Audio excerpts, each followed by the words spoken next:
그런데 도대체 왜 자유한국당과 이 새보수당 그런 부분들에 대해서 뭔가 통합을 하려고 하느냐. 네. 거기에서 전제 조건으로 되는 게 박근혜 탄핵 문제에 대한 입장 문제 아니겠습니까?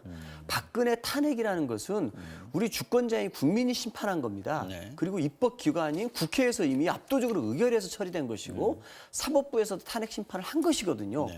대한민국 헌법을 지키려고 하고 주권자의 국민을 존중한다고 하면은 박근혜 탄핵을 부정할 수는 없는 것입니다. 그런데 그런 탄핵을 부정하는 세력들까지 다 모아가지고 정당에다가 똘똘 뭉치게 하겠다?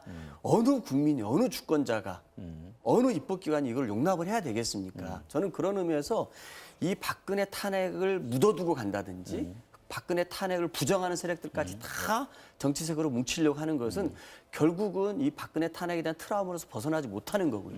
그렇기 때문에 문재인 정부의 성공을 철저하게 막고자 하는 것입니다. 알겠습니다. 왜 문재인 정부가 성공하면은 박근혜 탄핵된 것이 너무나 잘 됐다라는 걸 인정하는 거라고 생각하기 때문인 것이죠. 저는 그렇기 때문에 빨리 이 부분을 벗어나야 되고 정말 새로운 보수가 하려고 하는 지향하는 바가 뭔지를 국민들에게 보여줄 때 그나마 가능성이 있다고 생각합니다. 계속 탄핵을 얘기하는 사람들은 이제는 나갈 수밖에 없는 거죠. 계속 발걸음만 느리게 할 이미 겁니다. 네. 도대체 몇 번을 건너야 됩니까? 이게 답입니다. 알겠습니다. 제가 봐서 이미 다 핵심은 건넜습니다. 그건 아닙니다. 핵심은 탄핵 그냥 더 이상 얘기하지 말자가 아니라요.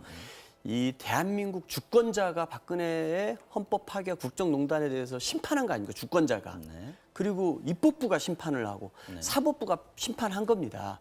이 그렇게 심판된 박근혜를 인정하느냐 안 하느냐의 문제인 것이거든요. 이 탄핵을 덮어두자가 아니라 이 주권자, 입법부, 사법부가 했던 박근혜 탄핵의 정당성에 대해서 인정하느냐 못하느냐의 문제입니다. 이 박근혜 탄핵을 부정한다는 것은 결국은 이 주권자의 선택을 부정하는 꼴이 되는 것입니다. 한성교 의원이 얼마 전에 불출마 선언하면서 박근혜 대통령 얘기하면 눈물을 줄줄줄 흘렸습니다. 저는 한국당 내에 여전히 이 박근혜 대통령 탄핵을 부정하는 세력이 강하게 있는 겁니다. 아마 김정재 의원께서 어떤 입장이신지 모르겠어요.